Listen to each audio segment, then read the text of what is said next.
People, what's up? मेरा नाम है Vishishta and I welcome you all to yet another session of the Hindu analysis. Without any further delay शुरू करते हैं।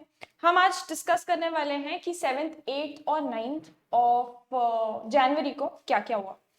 सो भाई लोग फटाफट से शुरू करते हैं विथ 7th ऑफ जनवरी। सबसे पहले अच्छा, अगेन जो लोग नए हैं हु हैव जस्ट जॉइन और just started watching these sessions, we do not discuss political news. हम पॉलिटिकल न्यूज़ ऐसी खास तौर पे जो कंट्रोवर्शियल होती है या जो ओपिनियंस पे बेस्ड होती है कि इसने उसको वो बोल दिया, उस पार्टी ने इस पे ये एलिगेशंस लगाए हैं, आपके नॉलेज के लिए इंपॉर्टेंट होंगे। आप अगर जानना चाहते हैं इंडियन पॉलिटिक्स कैसे वर्क कर रही है तो yes they might be important, but exam point of view से ये बिल्कुल भी इंपॉर्टेंट नहीं होते। तो we do not go deeper into that, ठीक है। हम सिर्फ रेलेवेंट न्यूज उठा के पढ़ते हुए जाते हैं।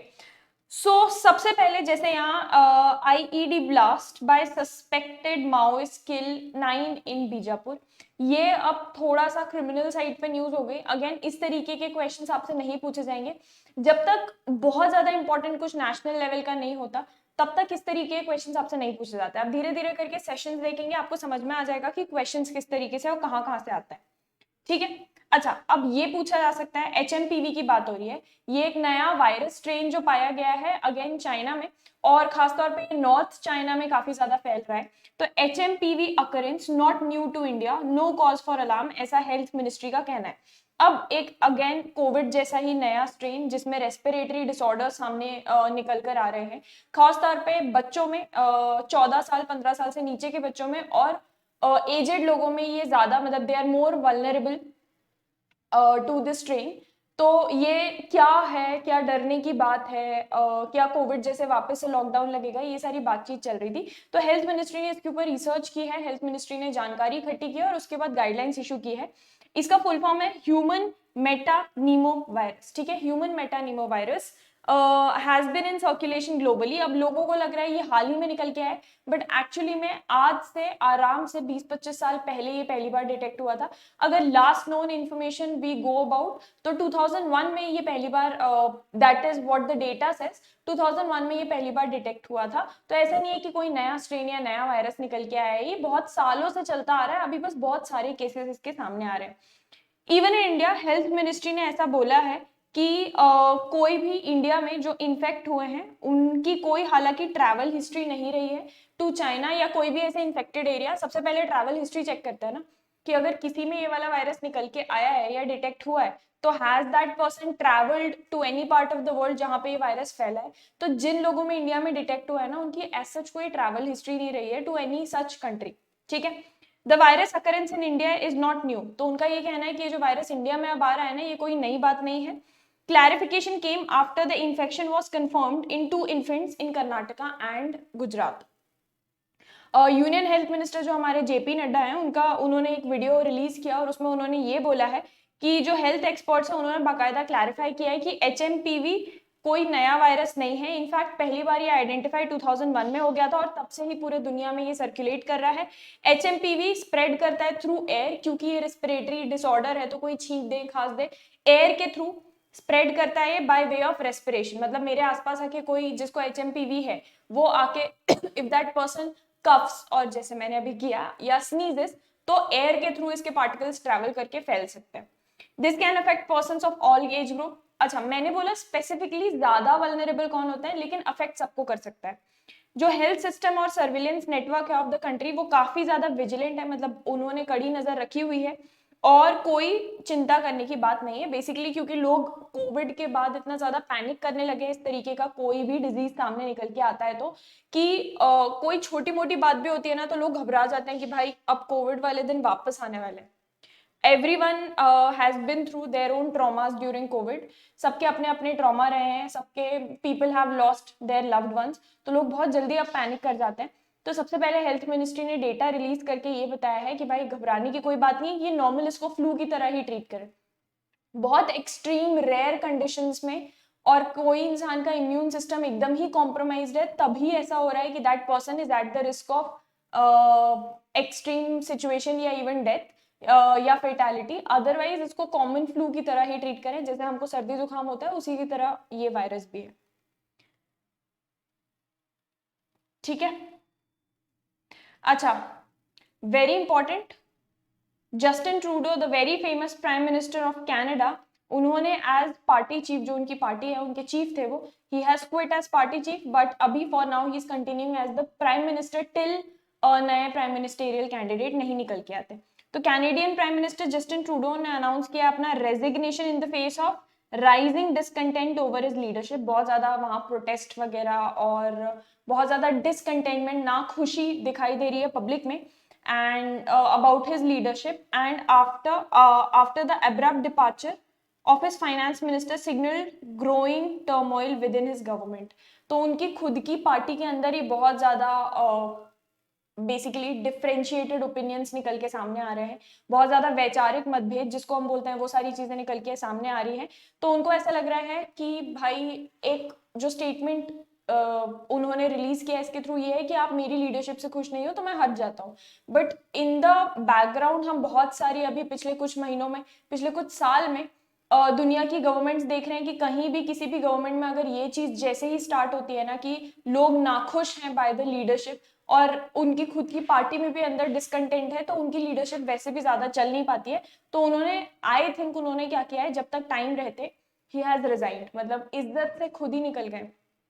Mr. Trudeau said it had become clear to him that he cannot be the leader during the next elections due to internal battles। Basically घर के अंदर ही लड़ाइयाँ होती रहेंगी तो दूसरों को कहाँ से संभालेंगे, पार्टी के अंदर ही लड़ाइयाँ होती रहेंगी तो उनको ये क्लियर हो गया है कि भाई नेक्स्ट इलेक्शन, आने वाले इलेक्शन में वो लीडरशिप का रोल प्ले नहीं कर सकते क्योंकि अंदर ही अंदर इतनी ज्यादा लड़ाइयाँ हो रही हैं। हालांकि अभी उन्होंने प्लान किया है कि जब तक नए पार्टी लीडर चूज नहीं कर लिए जाते तब तक he is going to be the prime minister. So Canada is not going to be without a prime minister.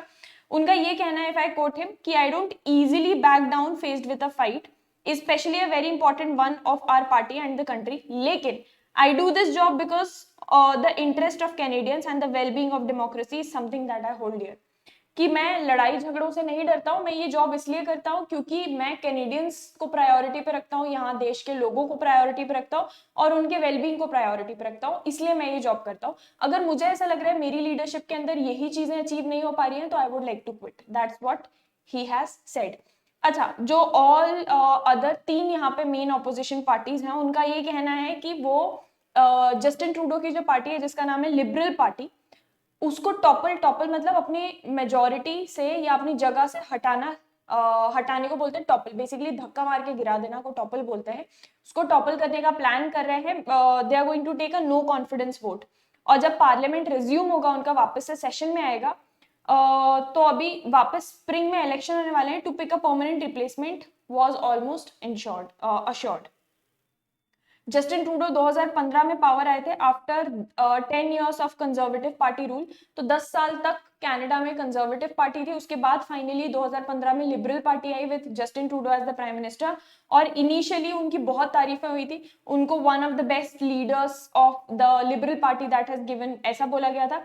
लेकिन he is now 53 year old. He became deeply unpopular with voters in recent years over a range of issues। बहुत सारे ऐसे issues आए जिसकी वजह से voters नाखुश, यानी कि वहां के सिटीजन्स उनके साथ नाखुश हुए, इंक्लूडिंग जहां कनाडा में फूड के प्राइसेस और घर हाउसिंग वगैरह के प्राइसेस जो बहुत ज्यादा इन्फ्लेशन आया है उनमें बहुत ज्यादा सर्च किया है। एंड कनाडा में जो सर्जिंग इमिग्रेशन, दूसरे कंट्री से लोग माइग्रेट कर करके जो कनाडा में बढ़ते जा रहे हैं, ये कुछ इश्यूज हैं जिसकी वजह से लोग बहुत ज्यादा नाखुश थे विद जस्टिन ट्रूडो।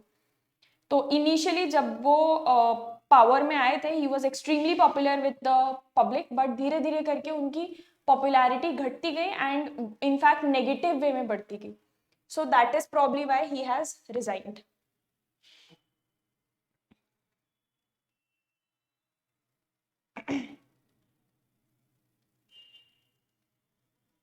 अच्छा, दिस इज इंपॉर्टेंट, ऑल्दो इससे रिलेटेड क्वेश्चन ही आएगा बट आई बिलीव आपको इसके बारे में पता होना चाहिए। जो नेशनल ह्यूमन राइट्स कमीशन है, NHRC, national Human Rights commission, उन्होंने काफी ज्यादा चिंता जताई है जो सैनिटेशन वर्कर्स हैं, जो बेसिकली हमारा गटर वगैरह ये सब साफ करते हैं, उनकी बहुत टाइम से कंटिन्यूसली डेथ की खबरें सामने आ रही है। तो they have expressed concern over continuous deaths of sanitation workers despite legal provisions to eradicate manual cleaning of sewage। In fact अगर आपने सुना हो, आपको याद हो, 1 साल पहले की ये न्यूज होगी, गवर्नमेंट ने एक रोबोट भी बनाया था, I am forgetting the name of that robot, but वो रोबोट उसको यूज करके बेसिकली ये गटर्स और सीवेज को क्लीन किया जा सकता था। तो बाकायदा लीगल प्रोविजंस भी बनाए गए हैं जिसमें मैनुअल क्लीनिंग, मतलब इंसानों को यूज करके क्लीन कराना of sewage and gutter clearly prohibit किया गया था, तभी भी ये प्रैक्टिस चलती जा रही है। अब सूवेज जो होता है उसमें बहुत हार्मफुल गैसेस होती हैं, जिसको रिपीटेडली अगर बहुत देर तक कोई इंसान इनहेल करता है तो इट कैन अल्टीमेटली कॉज और लीड टू देयर डेथ। तो ये प्रैक्टिस को लीगली प्रोहिबिट किया जा रहा था, तभी भी it is continuing and people are dying out of it. National Human Rights Commission के जो चेयरपर्सन है, आपसे पूछे जा सकते हैं, जस्टिस वी राम सुब्रमण्यम, उनका ये कहना है कि बहुत जरूरी हो चुका है अब कि भाई इसके बारे में जांच पड़ताल हो, to study and understand the causes to suggest remedial measures. उन्होंने ये भी पॉइंट आउट किया कि मैनुअल स्कैवेंजिंग इस प्रैक्टिस को कहते हैं, is the one area that is being tackled legislatively, कि इसको बाकायदा लेजिस्लेटिवली मतलब लॉ के थ्रू हम इस चीज से डील करने का ट्राई कर रहे हैं, जिसको दोनों एग्जीक्यूटिव, जो हमारी लेजिस्लेटिव, जुडिशरी, एग्जीक्यूटिव 3 होती है, एग्जीक्यूटिव और भी उसके ऊपर देखरेख कर रहा है, और इसको जुडिशरी भी सुपरवाइज कर रहा है टू इरेडिकेट, मतलब पूरी जड़ से हटाने के लिए। लेकिन फिर भी जो इतनी सारी सैनिटेशन वर्कर्स की डेथ हो रही है, इससे हमको समझ में आता है कि भाई ये जो पायलट प्रोजेक्ट चल रहा है, this is not as successful as we would have wanted. ठीक है, एंड इसी के साथ साथ उन्होंने ये जरूरत भी सामने पेश की, they he stressed the need for running a pilot project. अच्छा, पायलट प्रोजेक्ट क्या होता है? कोई भी सरकार को बड़े लेवल पे प्रोजेक्ट लॉन्च करना होता है ना, तो पहले उसको बहुत छोटे लेवल पे, शायद एक स्टेट, एक शहर, एक रीजन के अंदर लॉन्च करते हैं, उसको देखते हैं कि उसके रिजल्ट्स कैसे आ रहे हैं, is it going to be efficient और नॉट, और उसके बाद बड़े लेवल पे लॉन्च करते हैं। तो ये जो छोटे लेवल पे टेस्टिंग करते हैं, इसको हम पायलट प्रोजेक्ट बोलते हैं। तो उन्होंने बोला है कि एक पायलट प्रोजेक्ट लॉन्च किया जाए जिसमें टेक्नोलॉजी को यूज किया जाए, जैसे कि robots. If I am not wrong, उस रोबोट का नाम था Bandicoot, if I am not wrong ऐसा कुछ नाम था, you can Google it. For cleansing, for cleaning sewer lines and septic tanks to begin with in one state to see, हाँ जैसे इन्होंने बोला पायलट प्रोजेक्ट एक स्टेट में किया जाए, to see its outcome and further replication in other parts of the country. अगर successful होता है तो कंट्री के दूसरे स्टेट्स में भी इसको लागू किया जाए, और बहुत ही जल्दी और बहुत ही डेस्परेटली इस चीज की जरूरत है, इसको लागू करने की। Coming on to the next important news, just give me a minute.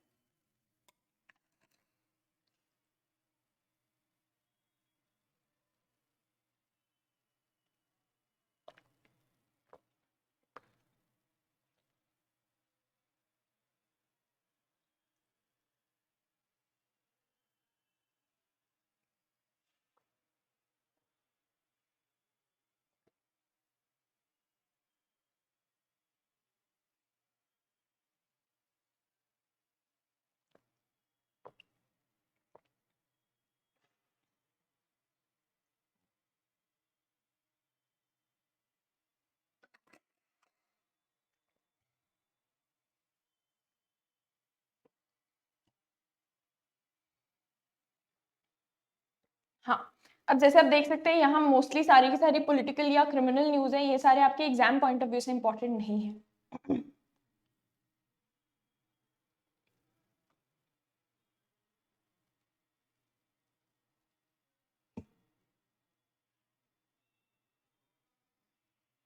अच्छा, लास्ट टाइम हमने डिस्कस किया था जगजीत सिंह डल्लेवाल, फार्मर लीडर के बारे में, जो 40 दिन से ज्यादा से भूख हड़ताल पे बैठे हुए हैं, जिसमें सुप्रीम कोर्ट ने डायरेक्ट किया था पंजाब पुलिस को कि जितना जल्दी हो सके उन तक मेडिकल हेल्प पहुंचाए, जिसमें पंजाब गवर्नमेंट ने बोला था कि भाई हमको पहुंचने ही नहीं दे रहे हैं लोग वहां तक, फार्मर्स उन तक पहुंचने ही नहीं दे रहे हैं, हम मेडिकल हेल्प कहाँ से प्रोवाइड करें।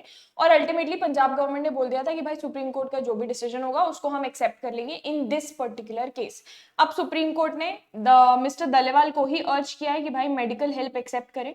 तो सुप्रीम कोर्ट ने जो अपॉइंट किया था हाई पावर्ड कमिटी नेगोशिएट करने के लिए, जो फार्मर्स प्रोटेस्ट कर रहे हैं related to MSP on the Punjab Haryana inter state boundary on Monday, वो मिले हैं फार्मर लीडर जगजीत सिंह डल्लेवाल से, जिनका हंगर स्ट्राइक 42nd डे पर पहुंच चुका है।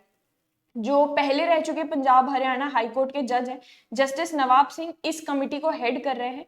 वो उन्होंने मीडिया से बात की और उन्होंने ये बोला है कि भाई हमारे पैनल ने जो नेगोशिएट करने के लिए बनाई गई है, हमारे पैनल ने अर्ज किया है मिस्टर दलेवाल को कि भाई आप मेडिकल हेल्प लें, क्योंकि उनकी हालत ऐसी पहुंच चुकी है कि ही माइट मतलब on the verge of death. उनका ये कहना है कि we repeatedly requested mister Dallewal to take medical aid, he said for him farming comes first and health later, कि भाई किसानी खेती फार्मिंग पहले आती है। हम सब चाहते हैं और प्रे करते हैं कि वो हेल्दी रहें। और we said we have not come here to say that the agitation should end, हम ये नहीं बोल रहे आप प्रोटेस्ट जो कर रहे हैं उसको बंद कर दें, लेकिन हम ये बोल रहे हैं कि अपने हेल्थ का ध्यान रखें, अपने हेल्थ को प्रायोरिटाइज करें। ऑल्सो हमने ये भी कन्वे किया कि आपको जो भी मदद की जरूरत है वी विल मतलब the committee will be available. Mister Dallewal who is the convener of the umbrella body Samyukta Kisan मोर्चा, ये नॉन पॉलिटिकल साइड पे जो है, एक पॉलिटिकल साइड वाली भी है, has been on an indefinite hunger strike at the protest site in support of several demands including a legal guarantee for purchasing crops at minimum support price। ये one of the issues है, major issue ये नहीं है, sorry ये major issue है, but इसके अलावा भी बहुत सारे इश्यूज हैं। तो इससे रिलेटेड पंजाब हरियाणा बॉर्डर पे किसान काफी टाइम से प्रोटेस्ट कर रहे हैं। इसके चलते सुप्रीम कोर्ट ने सेंटर को भी क्रिटिसाइज करते हुए बोला है कि अभी तक आप भले ही इशू को रिजॉल्व नहीं कर रहे हैं, लेकिन the least you could have done is आप कम से कम किसानों को आश्वासन दे सकते थे कि we are open to a discussion, we are open and we are listening to whatever you are saying. तो सेंट्रल गवर्नमेंट को भी क्रिटिसाइज किया है सुप्रीम कोर्ट ने, और पंजाब गवर्नमेंट को भी रेप्रिमेंड करते हुए बोला है कि this is not the way to deal with such issues.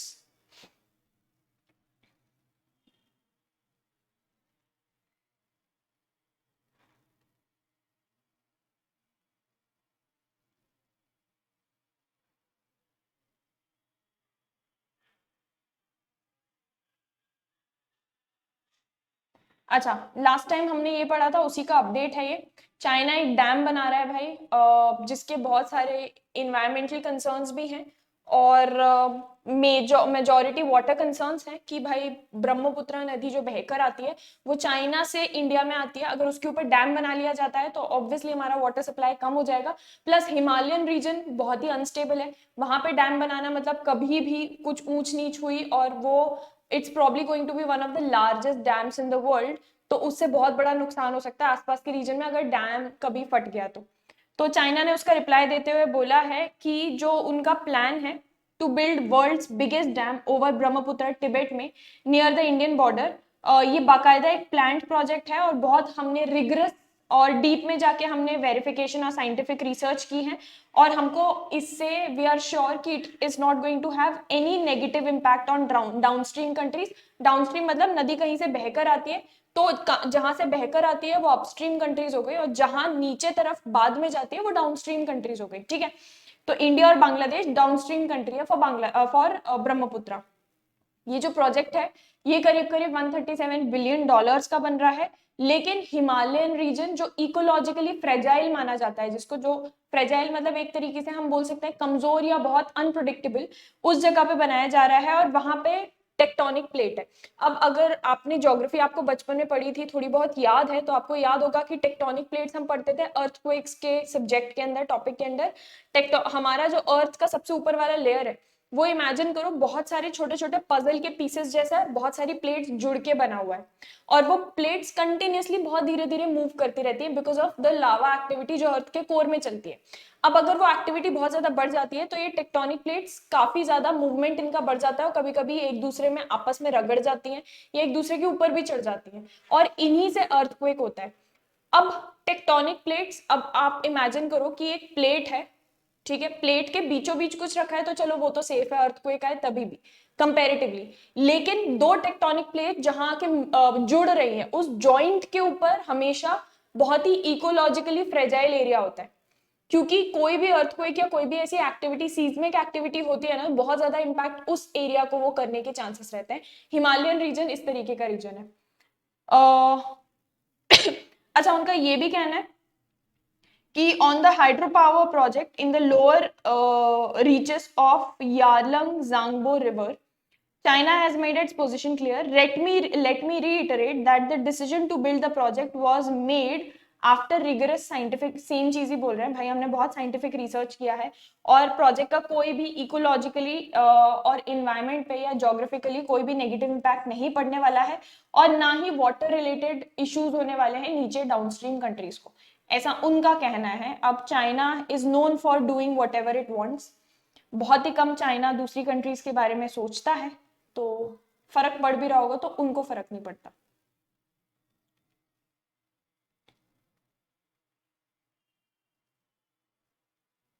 अच्छा, यहाँ पे मध्य प्रदेश हाईकोर्ट अगेन हमने लास्ट टाइम पढ़ा था, जो भोपाल गैस ट्रेजेडी का टॉक्सिक वेस्ट बच गया था वो फाइनली पूरा का पूरा उठाकर पीतमपुरा में ले जाया गया है, वहां पे उसको पूरा प्रोसेस किया जाएगा, जिसके ऊपर पीतमपुरा के लोग काफी ज्यादा प्रोटेस्ट कर रहे हैं। तो इसी के चलते मध्य प्रदेश हाईकोर्ट ने मंडे को स्टेट गवर्नमेंट को डायरेक्शन दिया है कि 6 हफ्ते दिए हैं to act on the issue of disposal of Union Carbide waste while adhering to safety measures. Court ने इशू किया है डायरेक्शंस मीडिया को भी not to give incorrect information to the public. कई बार मीडिया मतलब इतनी बड़ी कुछ बात नहीं होती और इतनी नेगेटिव नहीं होती जितनी मीडिया पोर्ट्रे कर देती है, और पब्लिक को तो इन्फॉर्मेशन मीडिया के थ्रू ही मिलती है। तो कोर्ट ने उनको भी बोला, एक डिवीजन बेंच बैठी थी of chief justice S K. Kait and justice Vivek Jain in Jabalpur, Jabalpur में क्योंकि एमपी हाई कोर्ट है, उन्होंने गवर्नमेंट को टाइम दिया है 6 हफ्तों का after it filed an affidavit informing the court regarding the movement of the waste from Bhopal to Pitampur and the subsequent unrest in the industrial town near Indore। तो इसी के चलते कोर्ट ने उनको टाइम दिया है कि भाई इतना इतना टाइम है आपके पास, फटाफट से वेस्ट के साथ डील करें, उसको डिस्पोज ऑफ करें ताकि वहां के लोगों पे नेगेटिव इम्पैक्ट ना पड़े।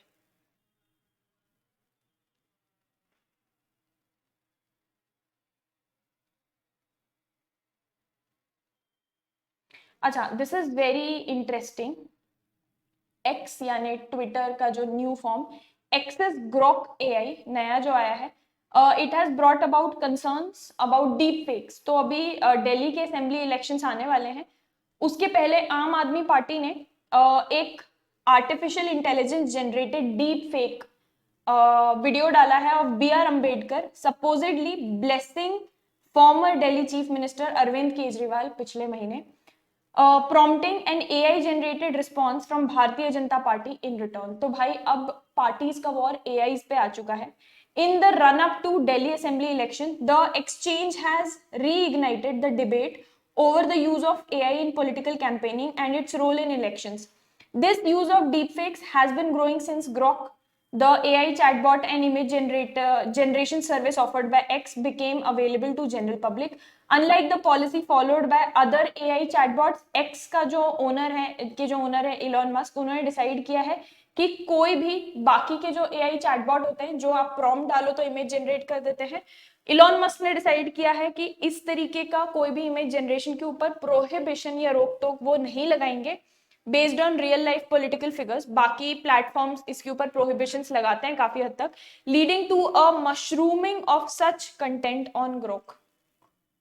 तो ये अब AI किस हद तक पहुंच चुका है, आई थिंक आप लोग में से जो भी इंस्टाग्राम ट्विटर वगैरह यूज करता है आपको ऑलरेडी पता चल चुका होगा। बहुत सारे सेलिब्रिटीज की ऐसी पिक्चर्स निकल के वायरल हो रही है, खासतौर पे एक्ट्रेसेस की, जो उन्होंने लाइफ में कभी नहीं खिंचाई, लेकिन आपको देख के समझ नहीं आ पाएगा कि भाई ये क्रॉप्ड है, ये AI जनरेटेड है, क्या है। आप एक सेकंड को पहली बार आपको देखोगे, जब तक वहां नीचे लिखा नहीं होगा इट इज AI जनरेटेड, तब तक यू विल बिलीव इट, क्योंकि वो इतनी बिलीवेबल पिक्चर्स है। ठीक है,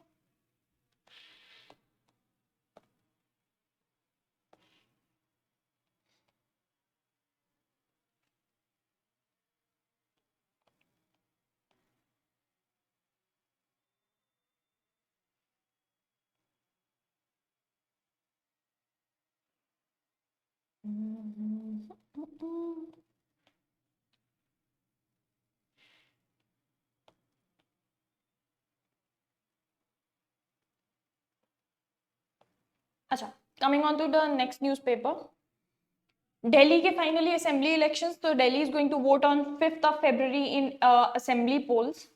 voting for the 70 member Delhi assembly will be held in a single phase 5th of February को, ऐसा इलेक्शन कमीशन ने अनाउंस किया है।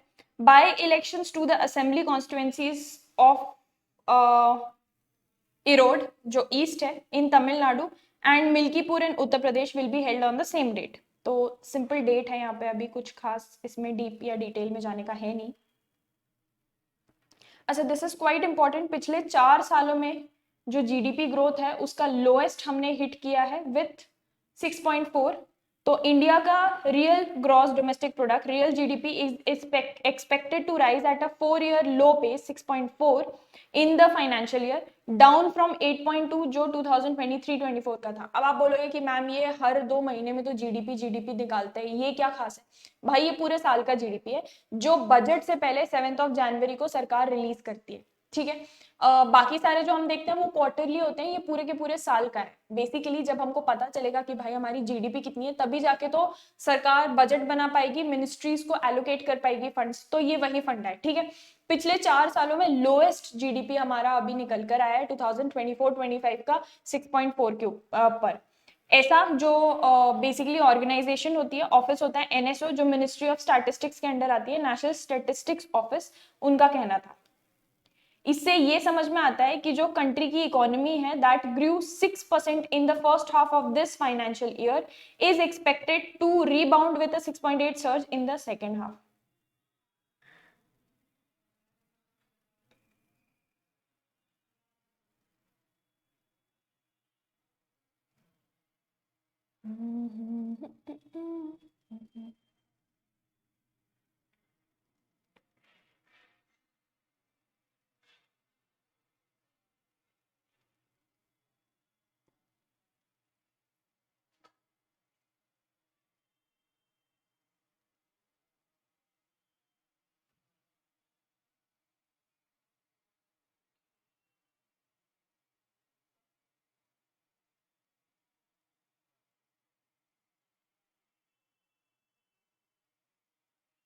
अच्छा, this is important. Pravasi Bharatiya दिवस का सेलिब्रेशन उड़ीसा में स्टार्ट होने वाला है। तो 3,000 से भी ज्यादा डेलीगेट्स 70 कंट्री से शामिल हुए हैं। They have arrived in Orissa ahead of 18th प्रवासी भारतीय दिवस which will get under way here on Wednesday. एक 3 दिन का इवेंट है ये जिसमें जिसका थीम है डायस्पोरास कंट्रीब्यूशन टू अ विकसित Bharat. This will be formally inaugurated by our very own Prime Minister on the second day of the convention। और जो प्रीवियस एडिशन था वो जनवरी 2023 में हुआ था in partnership with Madhya Pradesh government. So आपके लिए थीम इसका इंपॉर्टेंट है।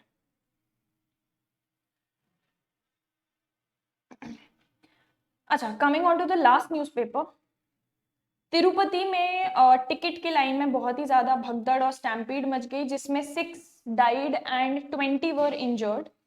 So 6 persons were killed and more than 20 critically injured in a stampede at Tirupati Wednesday को evening as people एक दूसरे में धक्का मुक्की हो गई उनकी टिकट्स के लिए for the Vaikuntha Ekadashi festival at Tirumala temple on Friday.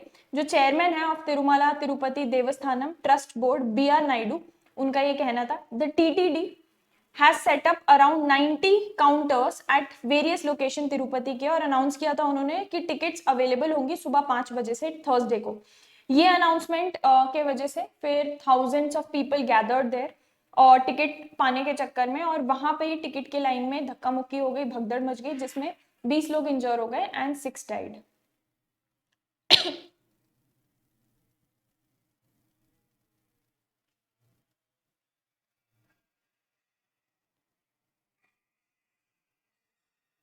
अच्छा, अब डब्ल्यूएचओ ने भी एक स्टेटमेंट रिलीज कर दिया है और डब्ल्यूएचओ ने बोला है कि World Health Organization continuously contact में है चाइनीज हेल्थ ऑफिशियल से, और अभी तक कोई भी ऐसी इंफॉर्मेशन हमको नहीं मिली है जिसके हमको ये लगे कि कोई अनयूजुअल आउटब्रेक हुआ है in its latest disease outbreak report on human metapneumovirus HMPV। WHO का ये कहना था कि जो चाइनीज अथॉरिटीज हैं उन्होंने रिपोर्ट किया है that their health care system was not overwhelm and that there had been no emergency declarations और रिस्पॉन्सेस ट्रिगर्ड। मतलब कोविड जैसा जो लोग डर रहे हैं ऐसी कोई भी बात नहीं है।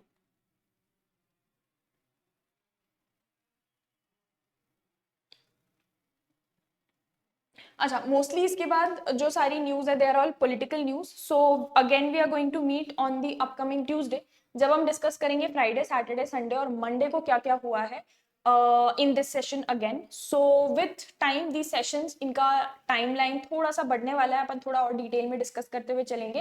एंड अगर आप ये सेशंस देख लेते हैं तो आपका एटलीस्ट द हिंदू आपको पढ़ने की जरूरत नहीं पड़ेगी. Again I would like to say, मैं कभी भी डिस्करेज नहीं करती हूँ न्यूज़पेपर पढ़ने से. न्यूज़पेपर पढ़ने से कभी भी डिस्करेज नहीं करती हूँ, क्योंकि कोई भी टीचर जो ये बोले कि बेटा मैं जो पढ़ा रहा हूँ ठीक है, न्यूज़पेपर पढ़ना छोड़ दो, वो आपकी पर्सनल ग्रोथ को रोकना चाह रहे हैं. तो I would say the Hindu आपको पढ़ने की जरूरत नहीं है आप, क्योंकि वो हम यहाँ कवर कर लेते हैं. But definitely I would encourage कि आप न्यूज़पेपर खुद से पढ़ने की आदत डालें, उससे आपके बहुत सारे सब्जेक्ट्स डेवलप होते हैं. ठीक है, so with this thank you for joining me in today's session. I will see you guys again on Tuesday. This is विशिष्टा साइनिंग ऑफ.